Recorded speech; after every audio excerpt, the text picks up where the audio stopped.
Olá, boa noite. Boa noite, amigos. Boa noite, irmãos.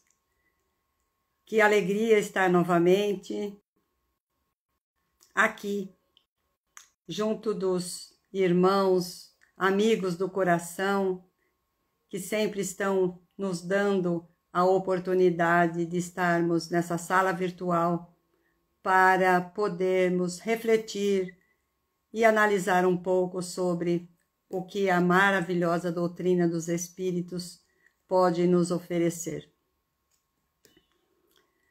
Eu gostaria de já de início informar, que hoje uma noite especial, como tantas outras, mas como estamos nos aproximando do Natal, nós resolvemos falar um pouco sobre o nosso Mestre Jesus.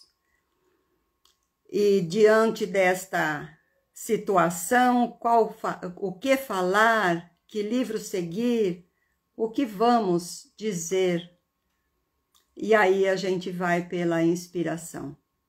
A inspiração que nos leva ao livro de Djalma Argolo, este exemplar, Quando o Amor Veio à Terra. E aí nós também optamos pelo capítulo 10, que é o início da nova era. Foi quando o Mestre Jesus iniciou a sua caminhada terrena e começou a convidar os discípulos para que o acompanhassem e fizessem a ele uma companhia para que eles pudessem juntos fazer com que a nova era fosse instalada no nosso planeta Terra. Boa noite, Jefferson, seja bem-vindo, muito bom tê-lo aqui conosco.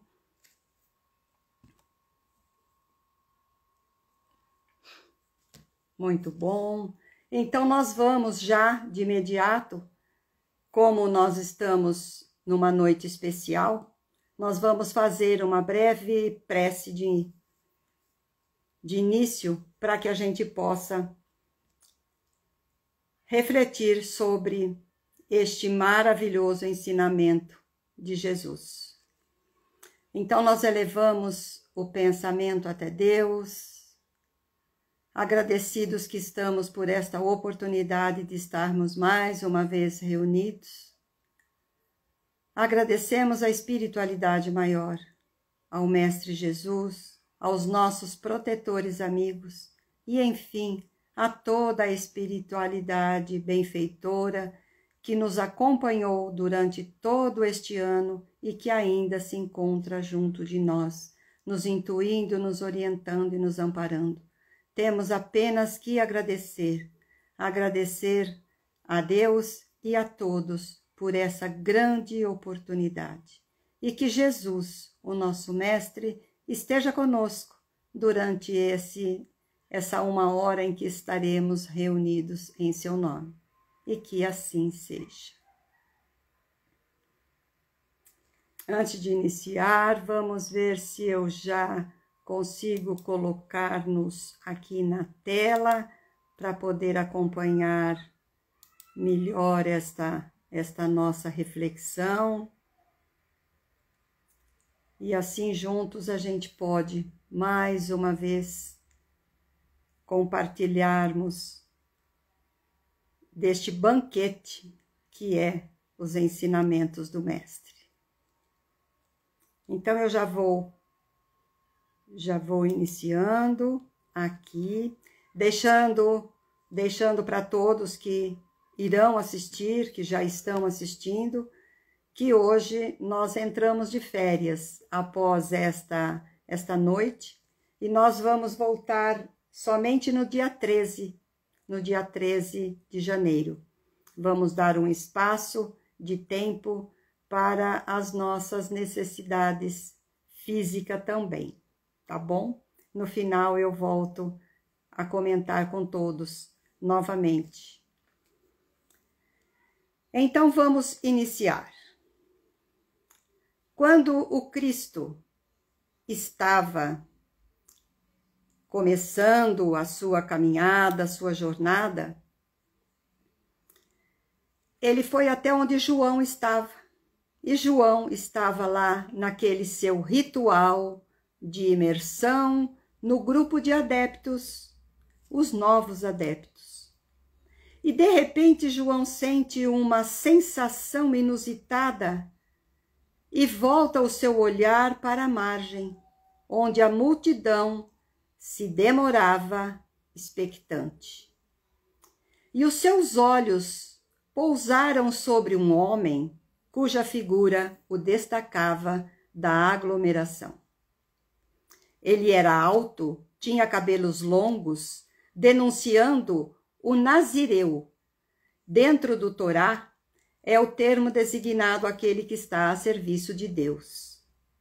Olhos castanhos claros, com os cabelos e a barba, que bem delineava e terminava com duas pontas sob o mento, sob a região do queixo. A sua pele, amorenada, pela exposição constante do sol da Palestina, deixava entrever o azul das veias sob o epiderme. Todo o seu ser evaporava.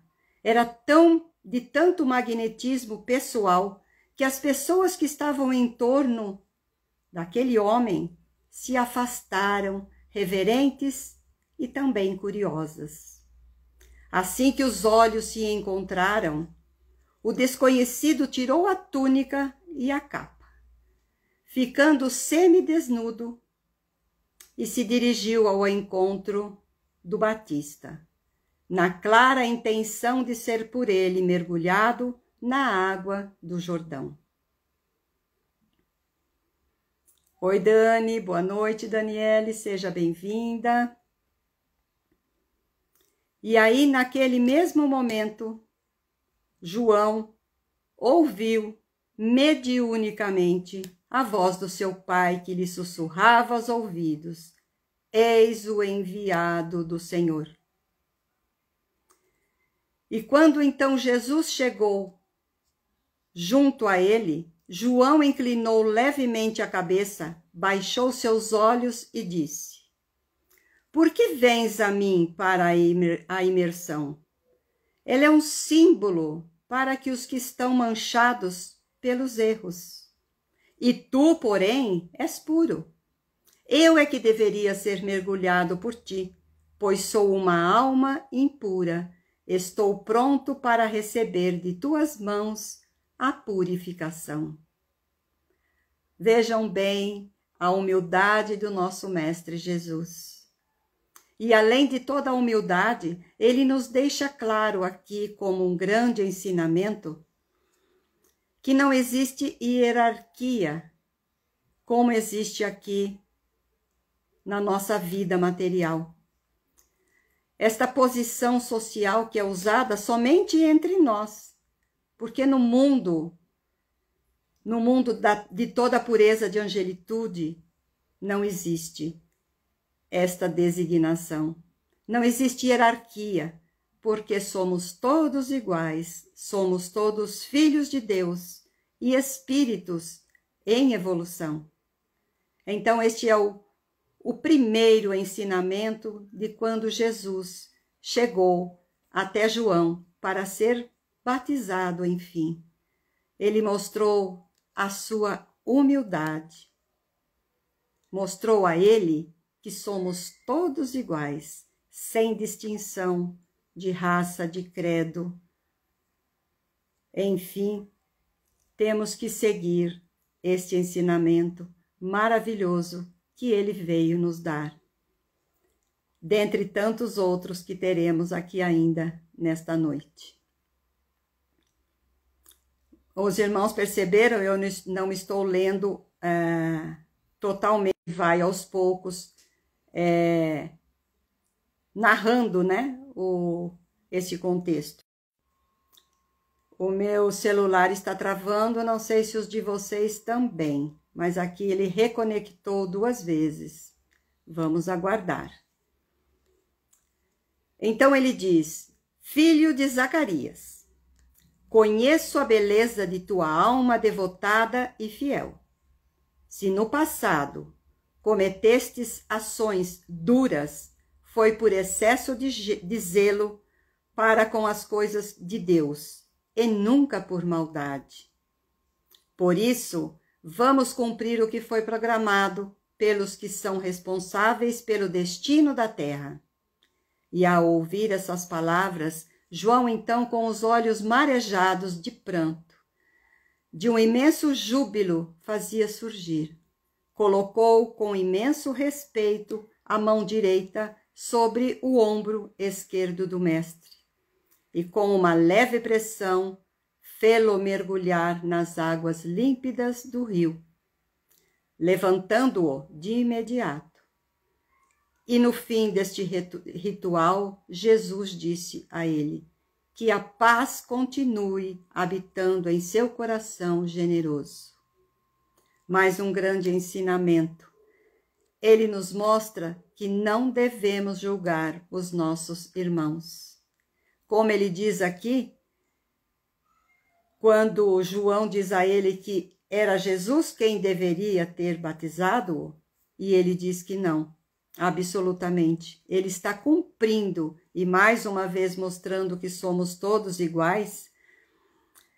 Ele não julga aquilo que João era antes, seus erros do passado, porque nós não sabemos, não é o caso de Jesus, mas é a lição que ele nos dá, que nós não sabemos quem fomos e o que fizemos no passado. Então, nós não podemos, de forma alguma, censurar, julgar ou condenar o nosso irmão. Nós precisamos, sim, perdoar a cada um, por mais que ele, ao nosso ver, possa estar cometendo algo que nós não concordamos, mas nós sabemos que cada um só dá aquilo que tem.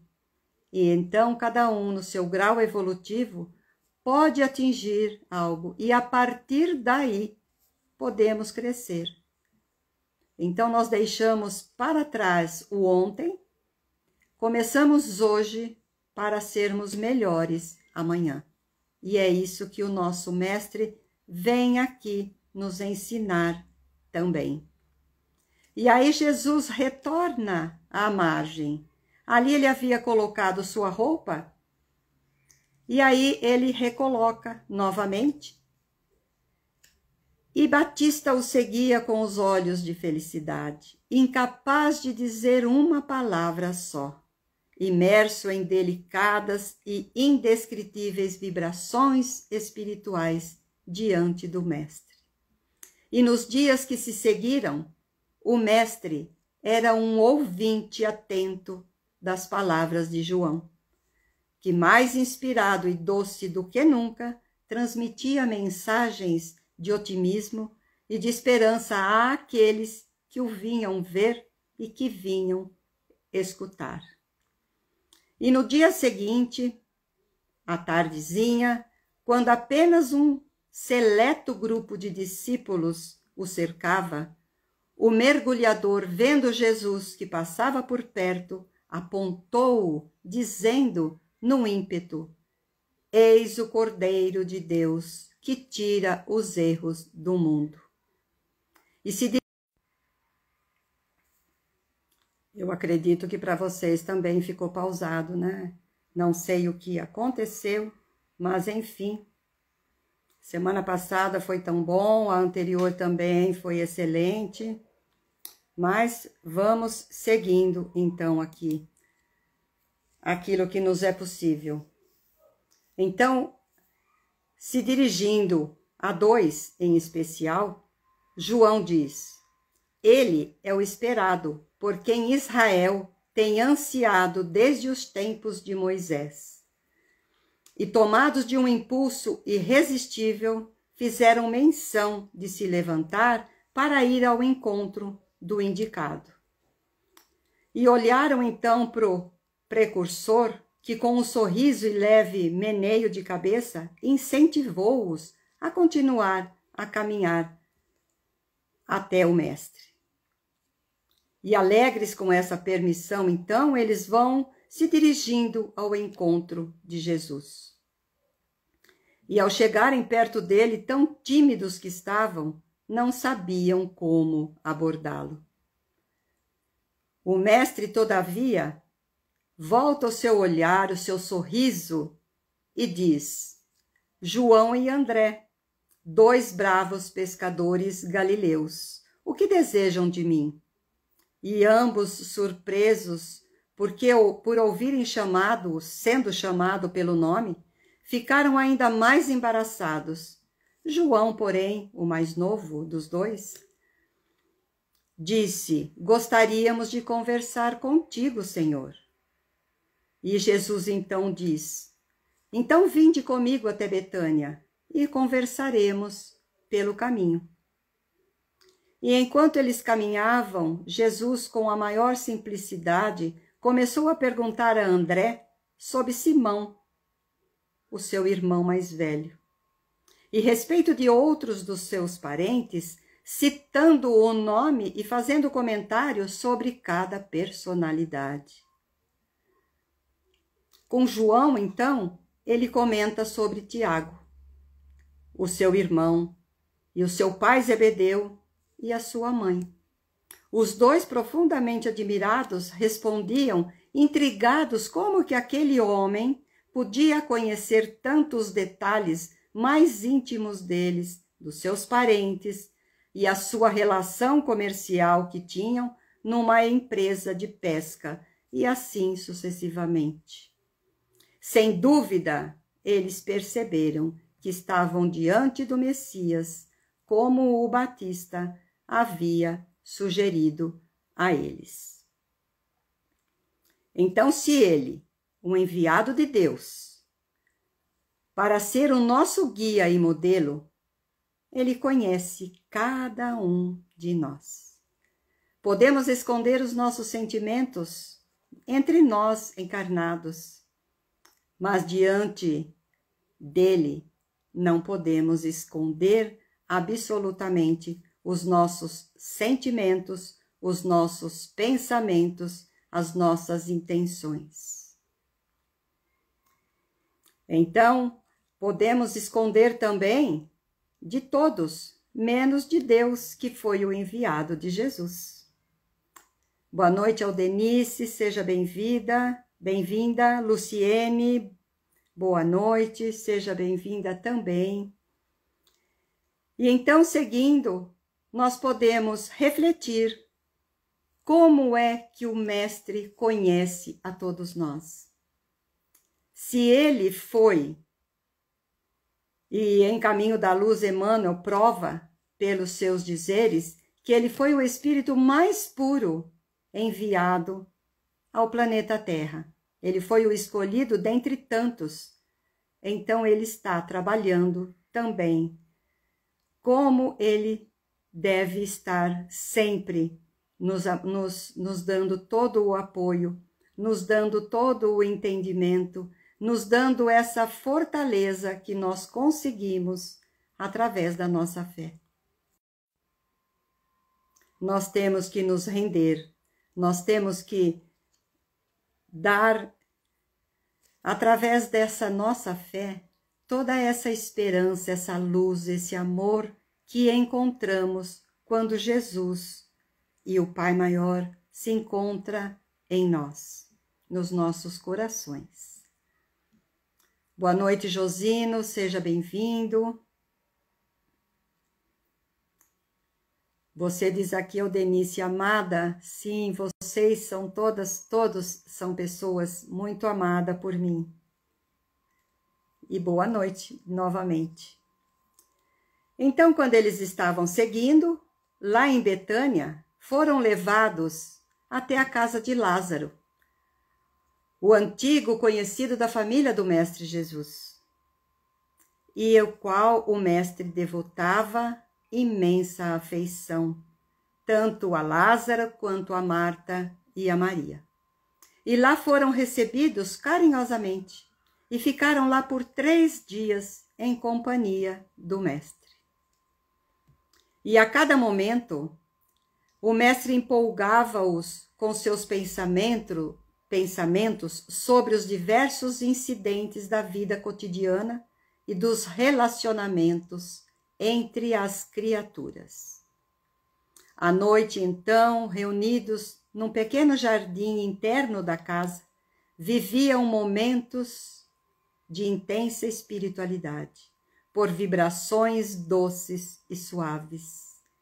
Imaginaram a situação desses nossos irmãos junto do Mestre Jesus, dentro de um jardim interno de uma casa, pode ser num banco de jardim qualquer, pode ser onde for, estando vivendo momentos com ele de intensa espiritualidade por vibrações doces e suaves na companhia de Jesus.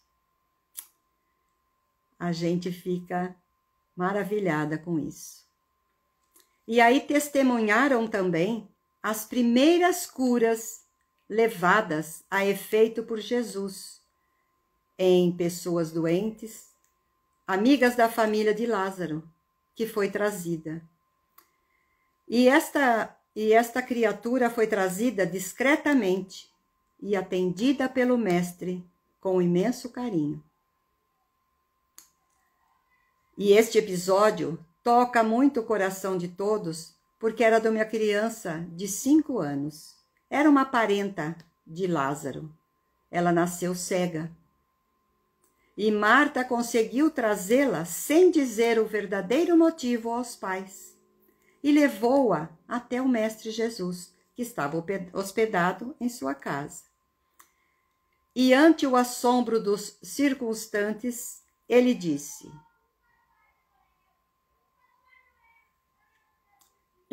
aqui a Marta foi trazê-la sem dizer aos seus pais e levou-a até Jesus. E aí ela diz: Senhor, sei que o teu coração generoso se compadece dos aflitos e sofredores. Eis Ruth, filha única do nosso primo Jefeté. Enquanto o Nazareno a tomava nos braços, beijando-lhe as faces rosadas e sentando-a sobre os seus joelhos, a menina com os olhos mortos tateava o rosto do mestre com um sorriso singelo nos lábios. Marta, então, prosseguiu, falando ao mestre. Seus pais têm sofrido muito com a sua cegueira. Rogo-te misericórdia por ela. Cure-a, para que possa ver as belezas do mundo e trazer a alegria de volta aos seus genitores sofridos. As lágrimas lhe sufocaram a rogativa, enquanto Jesus, olhando-a com carinho, falou em um tom de brincadeira até: Marta, és uma advogada eloquente. Se tivesses nascido em Roma, superarias os preconceitos e brilharia no fórum para a inveja dos teus colegas masculinos. Vejam só. Até hoje, a mulher ainda sofre um pouco dos preconceitos.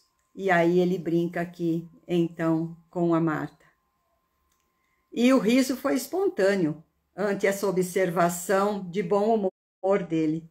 E quebrou um pouco a tensão que estava naquele ambiente. Mas aí Jesus, beijando os olhos daquela menina, continuou, dizendo: Ruth, minha filha, seja feito como Marta solicitou. E naquele instante, então, a criança solta um grito de alegria e percorre os olhos por todo o recinto, por todo aquele ambiente, com a admiração de quem enxerga pela primeira vez. Os pais se mantinham ali à distância e foram acolher aquela criança. Filhinha querida, e aí ela os via pela primeira vez, associando as vozes às figuras que se projetavam sobre ela. Abriu os bracinhos para recebê-los, dizendo: papai, mamãe. E a emoção intensa arrancava a lágrima de todos que ali estavam, naquele ambiente. E os pais, então agradecidos, lançaram-se aos pés de Jesus e queriam beijá-lo para clamar a sua gratidão.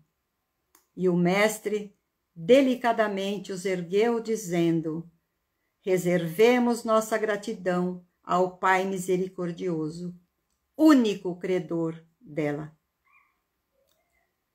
Somente Ele, o Pai, merece todos os nossos louvores, porque todo o bem dele promana, e nós, seus filhos, somos unicamente veículos de sua infinita bondade.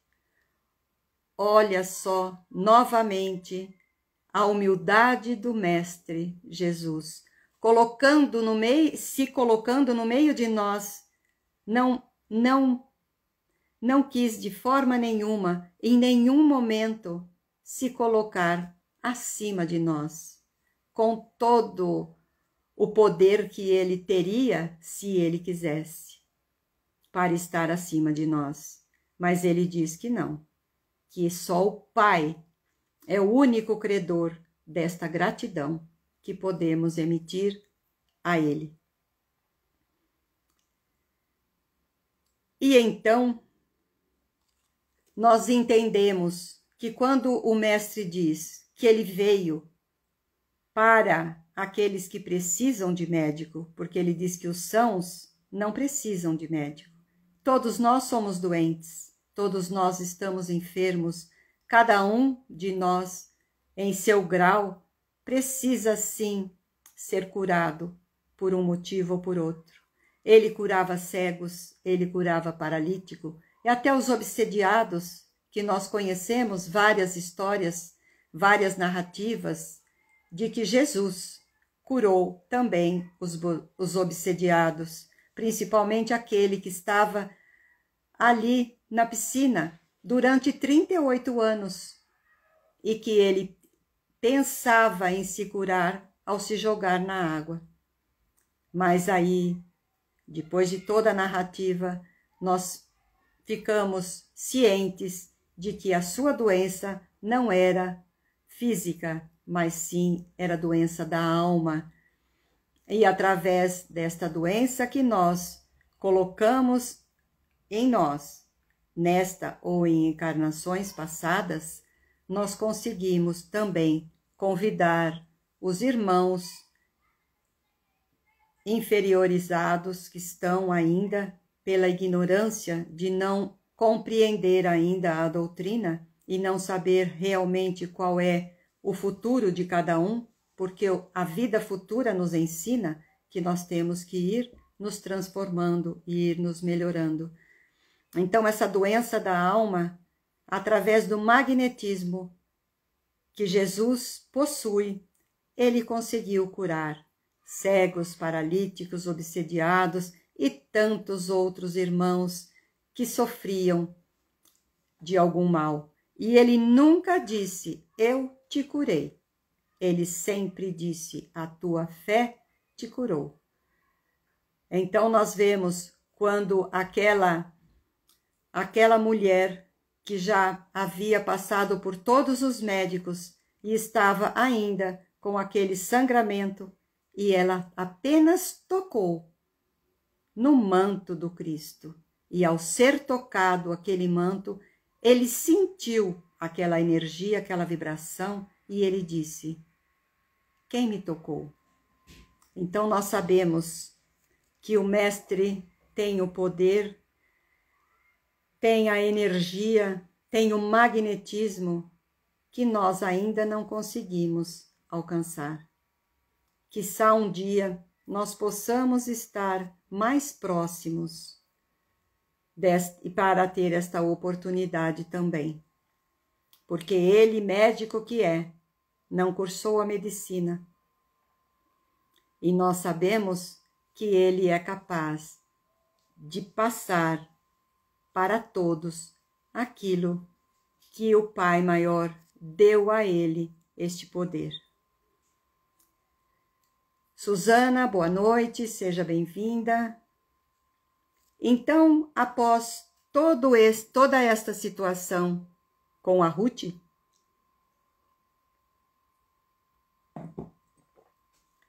cessou-se então aquele tumulto e Jesus, com naturalidade, pôs-se a comentar para todos aqueles que se encontravam naquele ambiente. E aí ele diz, vamos refletir muito sobre esta fala do Mestre Jesus. A terra poderia ser um paraíso de alegria e felicidade, onde o sofrimento não encontrasse guarida. Os homens, contudo, transformaram num vale de lágrimas pelo egoísmo feroz que cultivam. A dor se tornou companheira de todos por causa disso. E é chegado, entretanto, o momento de iniciarmos a redenção humana. Será uma tarefa árdua e demorada, porque a maldade está profundamente arraigada no coração do homem. Mas o reino de Deus chegou para se implantar definitivamente no mundo, porque assim o deseja nosso Pai Celeste. Tempo virá em que não mais assistiremos o triste espetáculo das criancinhas sofredoras, e a dor deixará de ser a companheira constante de todos os seres.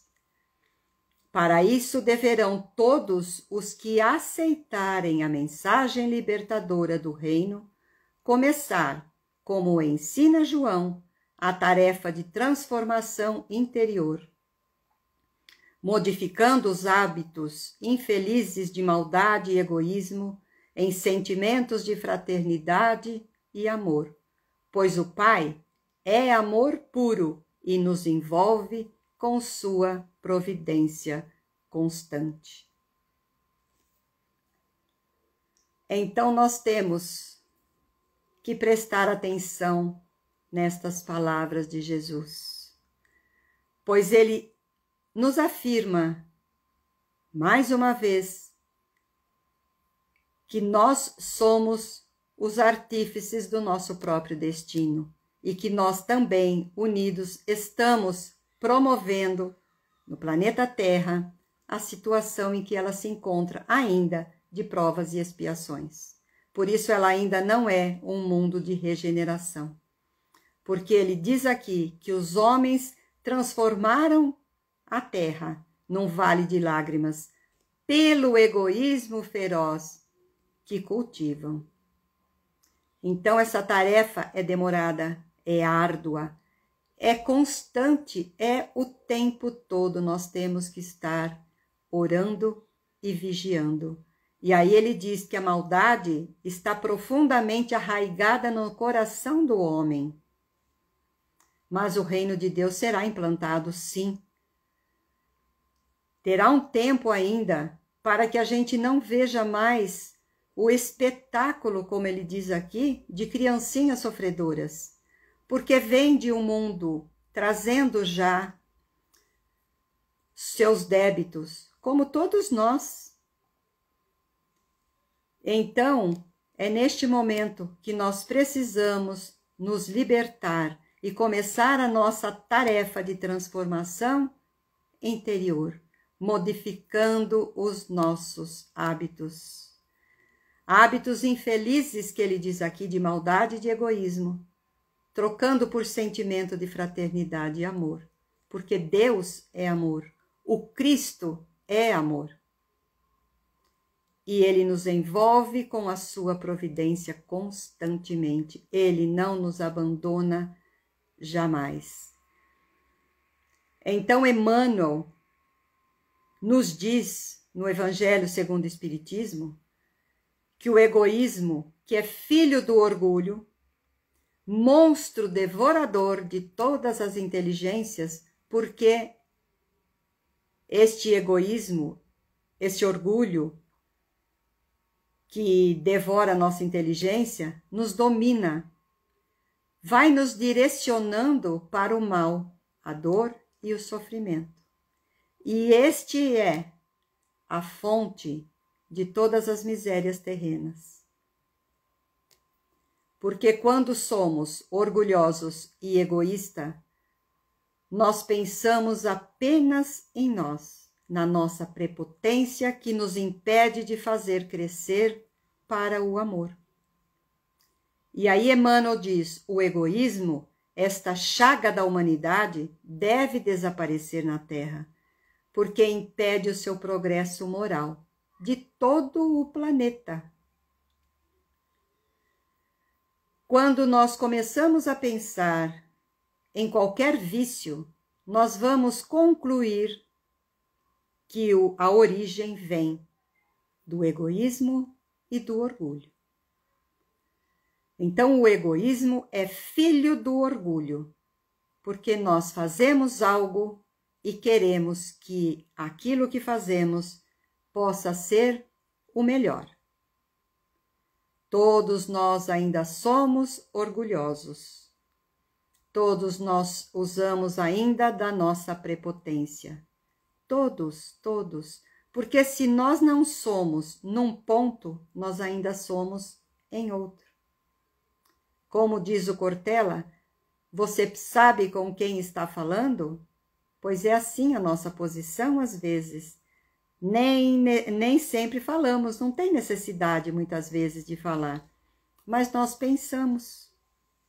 Nós pensamos como esta pessoa está dizendo isso para mim. Quem ela pensa que ela é? Então a gente só muda a maneira de pensar e de emitir este pensamento. E ainda Jesus nos alerta neste ensinamento que a dor é necessária para a nossa transformação. Então, a dor vem e nos acorda. Ela vem e nos dá um alerta que nós precisamos nos modificar, precisamos nos transformar quando estamos seguindo atalhos, passando por situações em que não deveríamos passar e nós continuamos daquela forma. Precisamos também amar, como ele diz aqui, porque o egoísta, o orgulhoso, não dá espaço para o amor. E amar é um ato de caridade. Então nós temos que ser pacificadores, dóceis, humildes, simples de coração, e ainda é um pouco difícil para que todos nós sigamos ainda esses ensinamentos do Mestre Jesus. Estou de olho no relógio aqui. Então, seguindo ainda, Jesus se dirige aos pais da menina e ele diz: o amor do Pai vos socorreu em vosso infortúnio, mas não podeis descuidar da educação de vossa filha. Olha o conselho que Jesus dá.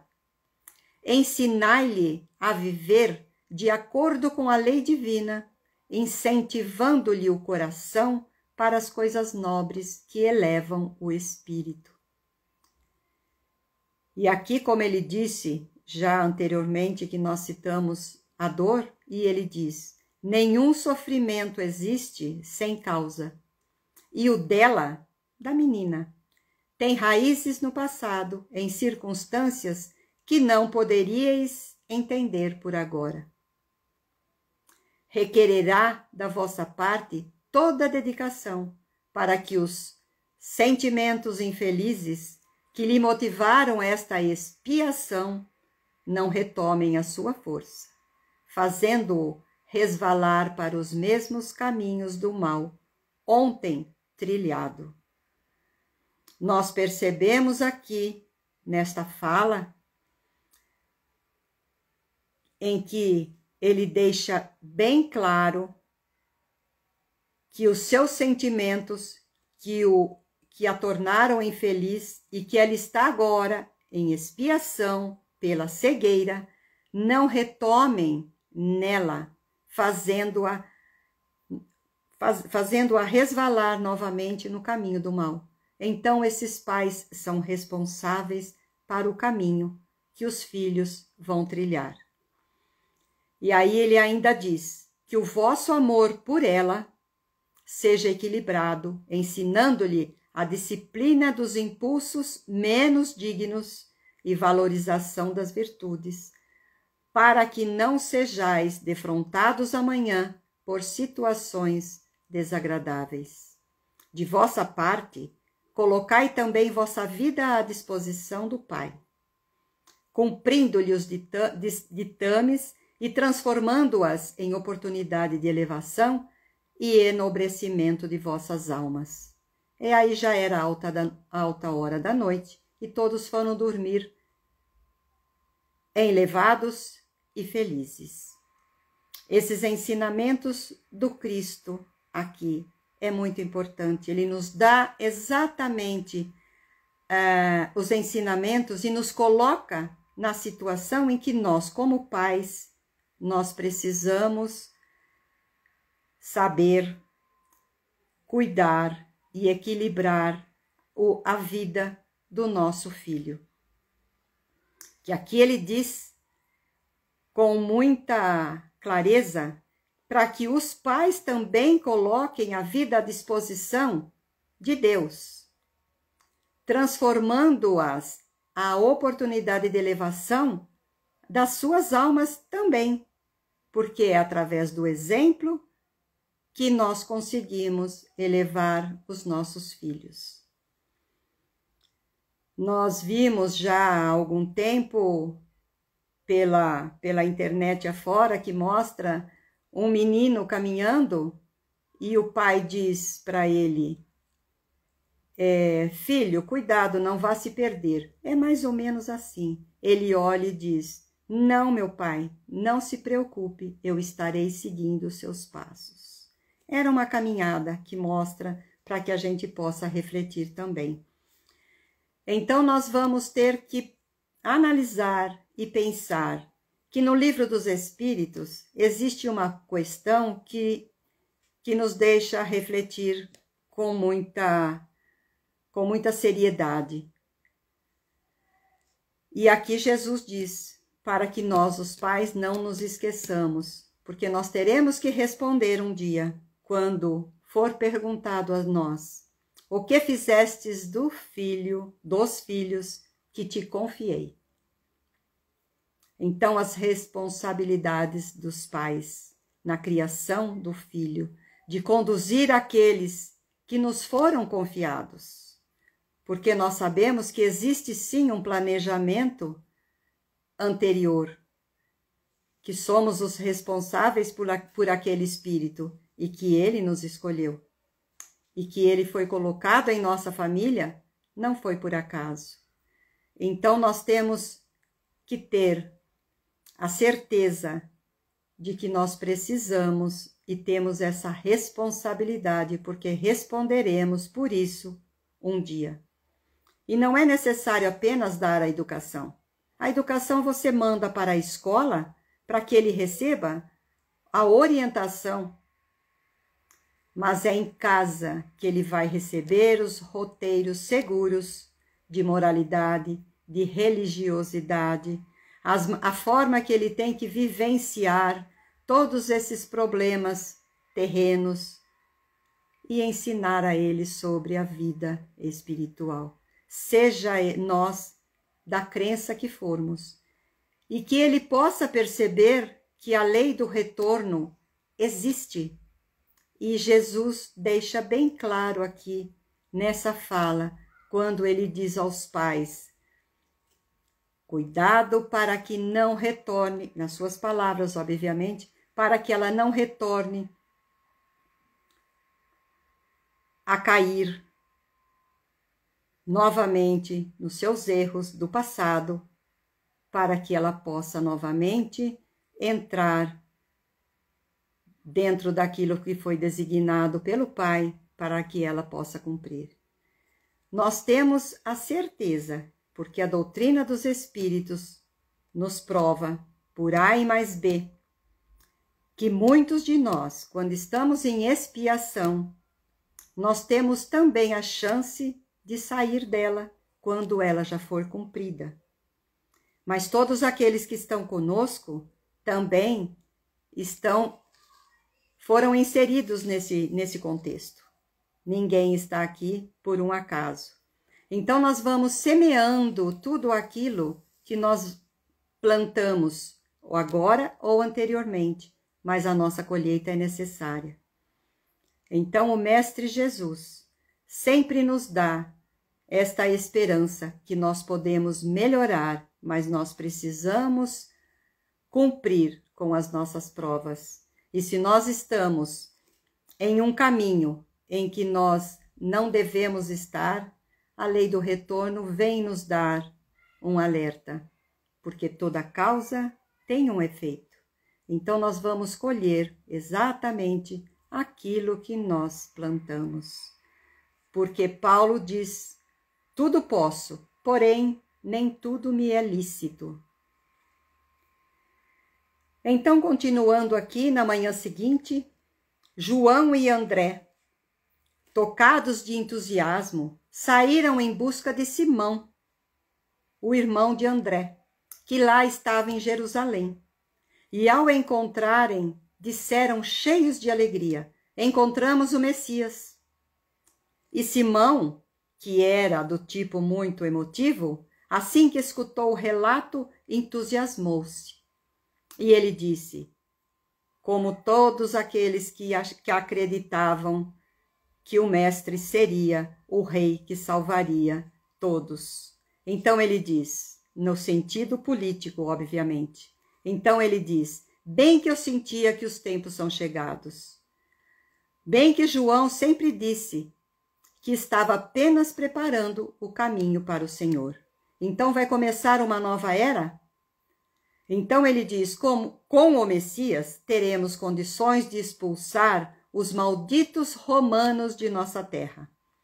E a promessa feita por Deus a Abraão de que sua descendência herdaria toda a terra. Então isso vai se concretizar. E aí ele diz para o irmão, já pensou, irmão, que estamos sendo escolhidos para participar com aqueles que seguiram os Macabeus e uma epopeia gloriosa?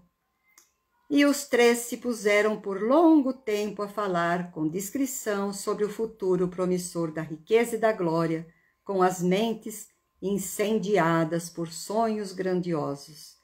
E aí, enquanto voltavam para Betânia, ali chegaram, sem que lhe anunciassem o nome de quem lhe acompanhava, espantados, o mestre disse, tu és Simão, filho de João, e serás chamado Cefas, que quer dizer pedra.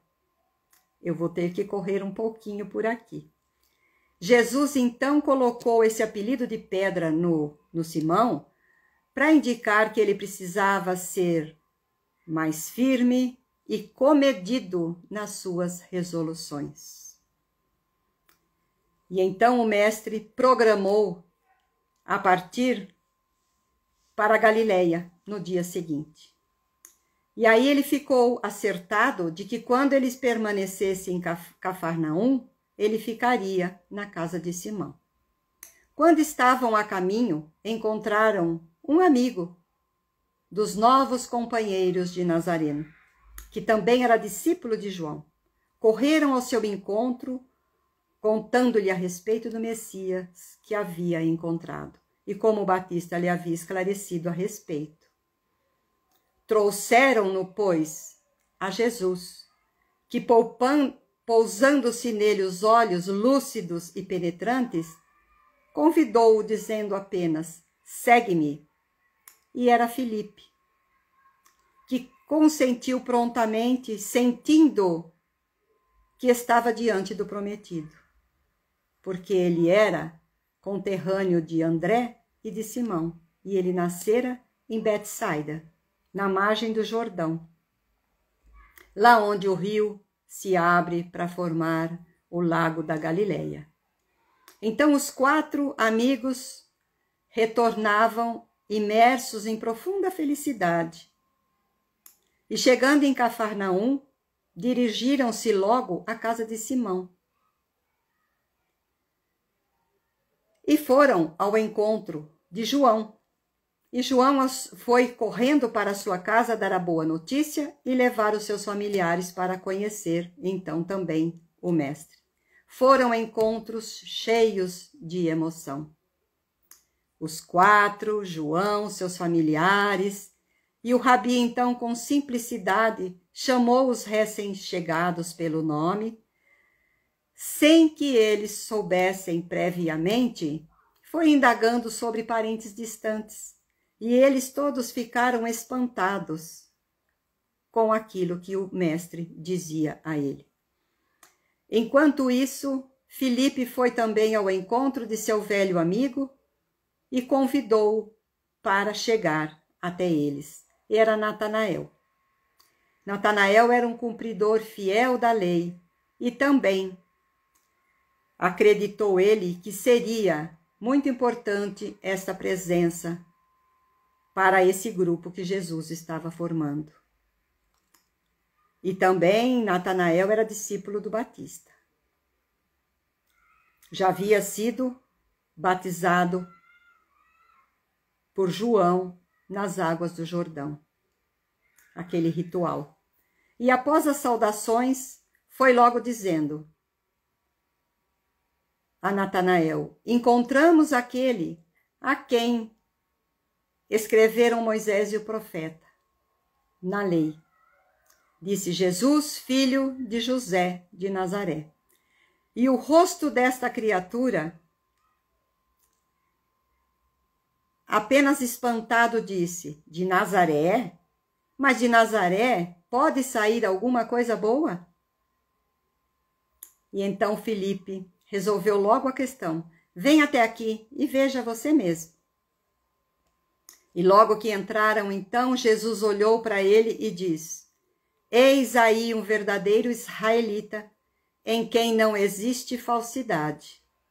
Surpreso, então, ele pergunta: de onde me conheces? Como ele sabia desta criatura. E então, o espanto de Natanael foi muito grande quando Jesus disse: antes que Filipe te chamasse, eu te vi debaixo da figueira. E aí, então, Natanael ficou assim, sem dúvida, que ali estava um profeta. Porque ele sabia tudo o que acontecera naquele dia anterior, que Natanael, com o coração em frangalhos, se pusera a chorar e a clamar ao Senhor sob a fronte de uma figueira em sua cidade natal. Por isso disse de pronto: Mestre, tu és o Filho de Deus, tu és o Rei de Israel. E aí Jesus disse a ele: crês, porque te disse que te viria debaixo da figueira? Verás coisa maior que isto. E prosseguiu dizendo-lhe: certamente vos digo que doravante vereis o céu aberto e os mensageiros de Deus descendo e subindo sobre o Filho do Homem. E foi desta forma, então, que teve início o movimento de renovação da humanidade, sob a qual ainda vivemos e do qual a doutrina espírita, com o Consolador prometido, é uma nova e decisiva etapa, que a partir do nascimento de Jesus está conosco, esteve e se encontra até hoje. Por isso o Mestre, que hoje é comemorado no dia 25 de dezembro, que foi colocado pelos homens, obviamente, porque sabemos que talvez ele tenha nascido, sabemos não, né? Não sabemos se ele nasceu em março, em abril, mas foi colocado no dia 25 de dezembro, e não dá tempo de explicar muito, porque já estamos praticamente passando do horário. Então, este dia que nós vamos comemorar a vida desta criatura que esteve aqui, o espírito mais perfeito que Deus entregou a todos nós, para nos servir de guia e modelo, o governador espiritual do nosso planeta Terra. Que nós possamos colocar neste dia, dentro dos nossos corações, o amor que esta criatura colocou para exemplificar a nossa existência. Este homem que curou, que ensinou, exemplificou, viveu aqui como homem para poder mostrar a todos nós realmente como é a vida sem vícios, a vida apenas dentro das leis de Deus. Então, que neste Natal nós possamos nos lembrar do Mestre Jesus, este Espírito que está conosco, sempre nos orientando e nos amparando através dos seus mensageiros. Então, neste momento, eu peço a todos que eleve o seu pensamento até Deus, coloque na água, um copo na água, e que ela possa ser fluidificada pelos espíritos benfeitores. Então nós vamos, neste momento, elevarmos o pensamento até Deus, até Jesus, em agradecimento por essa oportunidade bendita de estarmos aqui mais uma vez, reunidos em seu nome. E que na noite de Natal, onde se comemora o seu nascimento, possamos fazer com que o Cristo, o nosso Jesus, o nosso Cristo Jesus de Deus, possa estar em nossos corações, que nós possamos abri-lo e colocá-lo com toda a nossa fé e todo o nosso amor dentro do nosso coração.